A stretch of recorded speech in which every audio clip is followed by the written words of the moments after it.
అందరికీ నమస్తే అండి. నాకు తెలిసి ప్రతి తెలుగు వ్యక్తిలో, ప్రతి తెలుగు వాళ్ళలో ఒక 20 ఏళ్ల పైబడి ఉన్న ప్రతి ఒక్క వ్యక్తిలో కూడా 0.01% నుంచి ఒక 50% వరకు 75% వరకు ప్రభావితం చేసిన ఏకైక వ్యక్తి రామోజీరావు గారు. తన పత్రిక ద్వారా కావచ్చు, తన వ్యాపార సామ్రాజ్యం ద్వారా, తన ఉద్యోగాల కల్పన ద్వారా, తన ఆలోచనల ద్వారా, తన పత్రికలో రాసిన వార్తల ద్వారా, ఎలాగైనా సరే ప్రతి తెలుగు వారిని కూడా ఎంతో కొంత ఇసుమంతైనా సరే ప్రభావితం చేసిన ఏకైక వ్యక్తి. బహుశా ఏ భాషలో కూడా అలా ప్రభావితం చేసిన వాళ్ళు ఇప్పుడు రతన్ టాటా గారు, ముఖేష్ అంబానీ గారు లాంటి పెద్ద పెద్ద వాళ్ళు ఉండొచ్చు కాక, ఆల్బర్ట్ రామచంద్రరావు గారి దగ్గర నుంచి, ధీరుభాయ్ అంబానీ గారి దగ్గర నుంచి, ఇప్పుడున్న ముఖేష్ అంబానీ గారు, రతన్ టాటా గారు, వాళ్ళ వారసులు బిర్లా గారు, మహేంద్ర గారు, వీళ్ళందరూ ఉండొచ్చు కాక పెద్ద పెద్ద వ్యాపారవేత్తలు.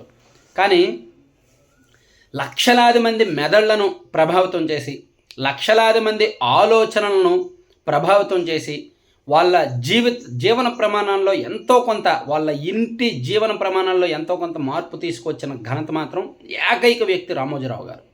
అరుదైన శిఖరం, అరుదైన ఉన్నత వ్యక్తిత్వ శిఖరం. సో రామోజీరావు గారి గురించి మనం చెప్పాలే కానీ పుంఖాలుగా చెప్పొచ్చు. ఏవి అతిశయోక్తులు లేకుండా ఉన్నది ఉన్నట్టు చెప్పొచ్చు. నిత్యం ఉషోదయంతో సత్యం నినదించుగాక ఈనాడు పత్రిక కొటేషన్ అది. పొద్దున్న లేచిన వెంటనే ఈనాడు పేపర్ చదివితే కానీ కాలకృత్యాలకు కూడా వెళ్ళలేని పరిస్థితి చాలామందికి ఉంటుంది, ఇంక్లూడింగ్ మీ. నాకు కూడా నా వయసు 12 ఏళ్ళు ఉన్నప్పటి నుంచి కూడా నేను ఫస్ట్ ఈనాడులో స్పోర్ట్స్ పేజీ చదివేవాడిని. నేను 7th క్లాస్లో ఉన్నప్పుడు పేపర్ బాయ్గా చేస్తూనే ఓన్లీ స్పోర్ట్స్ పేజ్ చదివేవాడిని. ఆ తర్వాత నెమ్మదిగా సినిమా పేజీ అలవాటైంది. ఆ తర్వాత మొదటి పేజీ అలవాటైంది. ఆ తర్వాత ఎడిటోరియల్ అన్ని పేజీలు చదవడం అలవాటైంది. ఇప్పటికీ కూడా నేను పొద్దున్న లేచిన వెంటనే ఈనాడు పేపర్ ఓపెన్ చేసి చదవకపోతే నాకు నెక్స్ట్ డే అంతా ఏదో లోటులా ఉంటుంది. ఒకవేళ ఈనాడు ఒకరోజు సెలవు ఉంటుంది చూడండి, వినాయక చవితికి, దసరాకి, సంక్రాంతికి ఈనాడు సెలవు ఉంటుంది. అప్పుడు కూడా పేపర్ వచ్చిందేమో అని చూసి, అప్పుడు లేకపోతే ఈనాడు వెబ్ పేజీ ఓపెన్ చేసి చదువుతా. అంత అలవాటు నాకు. నాకే కాదు, నాలాంటి వాళ్ళు ఎంతోమంది ఉండుంటారు. ఈనాడు చదివి జాబులు కొట్టిన వాళ్ళు ఉంటారు, ఐఏఎస్ ఐపీఎస్ సాధించిన వాళ్ళు ఉంటారు, సివిల్స్ కొట్టిన వాళ్ళు, పెద్ద పెద్ద ఉన్నత స్థాయికి వెళ్ళిన వాళ్ళు ఉంటారు, జ్ఞానులుగా మారిన వాళ్ళు ఉంటారు, విజ్ఞానులుగా మారిన వాళ్ళు ఉంటారు. అంత ప్రభావితం చేసిన వ్యక్తి. సో అందుకే ఆయనకు పద్మవిభూషణ్ ఇచ్చారు. యాక్చువల్లీ రామోజీరావు గారు వయసు అయితే 87 సంవత్సరాలు. ఆయన అనారోగ్యంతోనే కన్నుమూశారు. ఇందులో అంటే యాక్చువల్లీ ఆయనకు గత 4-5 ఏళ్ళుగా ఆరోగ్యం సరిగ్గా ఉండట్లేదు. కాకపోతే కొంచెం పోరాడుతున్నారు. ఆయనకున్న లైఫ్ స్టైల్ని బట్టి చాలా డిసిప్లైన్గా ఉంటారు కాబట్టి పోరాడారు. సో చివరికి ఈరోజు తెల్లవారుజామున 4:50 కన్ను మూశారంట. సో ఇక్కడ రామోజీరావు గారు జీవితంలో అనేక ప్రత్యేకతలు. అంటే నాకు తెలిసి ఆయన 10 ఏళ్ళు లేదా 15 ఏళ్ళు ముందు ఆలోచిస్తారండి. నెక్స్ట్ 15 ఇయర్స్లో మన చుట్టూ ఏం మారబోతోంది, నెక్స్ట్ 15 ఇయర్స్లో మన ప్రపంచం ఎలా ఉండబోతోంది, మన ఏరియా ఎలా ఉండబోతోంది, సో దానికి తగ్గట్టు మనం ఏం చేయాలి అనేది ఆలోచిస్తారు.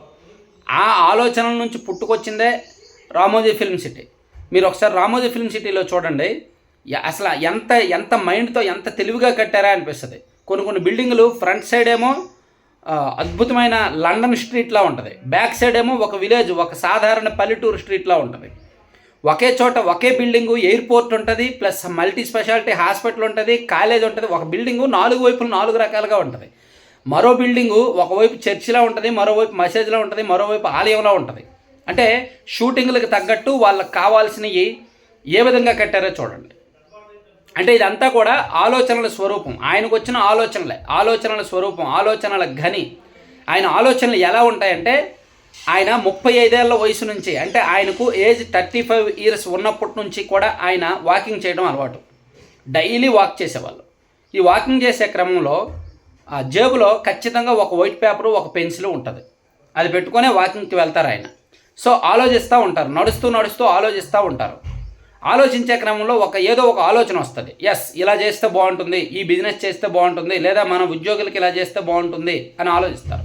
ఆ క్రమంలో వచ్చిన ఆలోచనలు మళ్ళీ మర్చిపోతారేమోనని వైట్ పేపర్ మీద రాసుకుంటారు.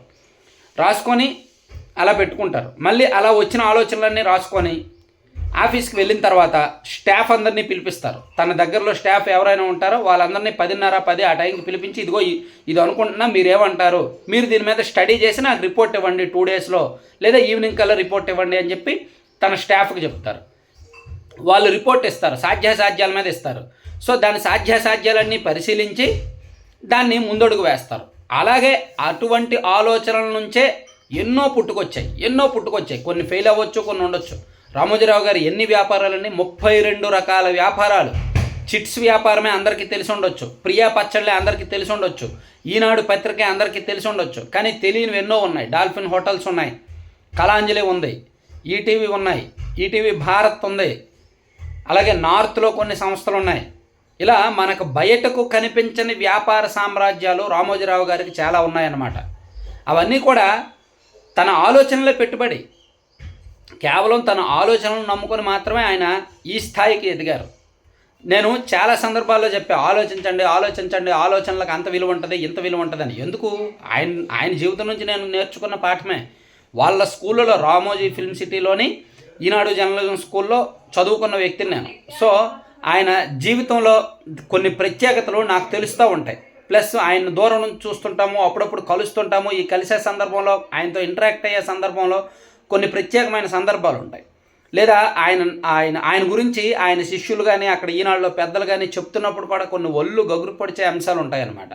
ఇట్లా మనం ఖచ్చితంగా ప్రతి ఒక్కరు కూడా మీ పిల్లలకు ఎవరి గురించి అయినా చెప్పాలి అనుకుంటే రామోజీరావు గారి గురించి చెప్పండి.